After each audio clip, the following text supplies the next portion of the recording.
Okay, so this is video number 2. We are talking about the 18th century intellectual movement known as the Enlightenment. And I have now covered my toes because I realized that you were looking at my wiggly toes. Alright, so we're going to start off by talking about we're going to talk about inductive reasoning. Now, both of these methods got rid of false ideas.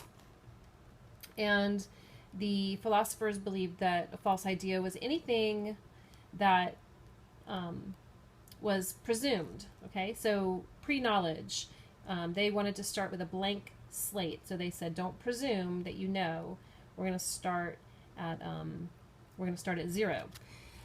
Inductive reasoning, okay, was the idea that you started off with a specific fact, something that was observable, and you move to a more general conclusion. Okay, so the observation or the experiment, which was the specific fact, led to a broad conclusion.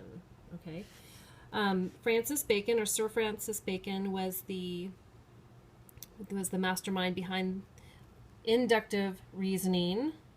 And I'm going to give you a little clue to connect him. Bacon goes in your mouth or in your stomach, right? So if I can find my pen, there it is. Bacon goes in your mouth. All right, so there you go. Okay, and Bacon would have thought, okay, so this was his line of thinking. I eat bacon. That's observable. Bacon eats bacon. Get it? Therefore, everyone named Bacon eats bacon. Okay, and that would have been his conclusion, his broad conclusion, or his general conclusion. Another example, and this one shows where this is kind of faulty.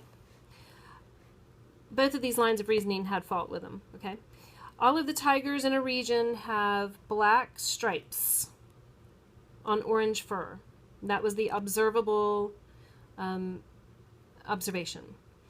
Therefore, all tigers must have black stripes on orange fur. That would have been the conclusion, the broad statement conclusion.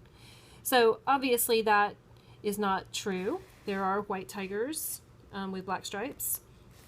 So Bacon also said that just like the scientific method, with inductive reasoning, you also had to gather more information and verify the results. You weren't going to just accept, this one-time experiment and make a rule on it. Just like science says, you're not going to do an experiment one time and make a law. You're going to do that experiment over and over and over again before a law is made. So, okay, so get it. Bacon eats bacon. That'll help you remember this type of analogy. And then also, bacon goes in your mouth. And he was the inductive reasoning guy. Okay, deductive reasoning said that man could be deceived. Okay, first of all, Descartes was the guy who came up with deductive reasoning. And he believed that man could be deceived by his senses, and therefore observation and experimentation were unreliable.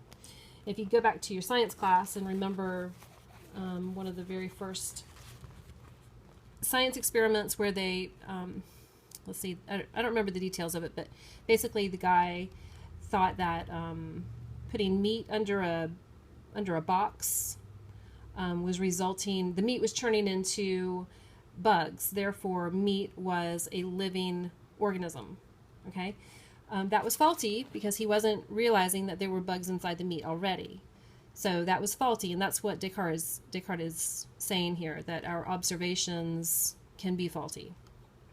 So what deductive reasoning says is that you make a general statement and you move to a more specific truth. Your general statement is going to be a simple premise or knowledge that you have, and then you're going to move to a more complex truth.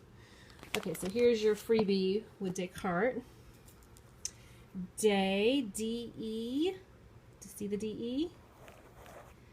And you see the D-E in deductive. So you'll remember that Descartes went with deductive reasoning, okay? And here's the next one. Descartes, which we pronounce Descartes or Descartes, okay? His law said that if A equals B and B equals C,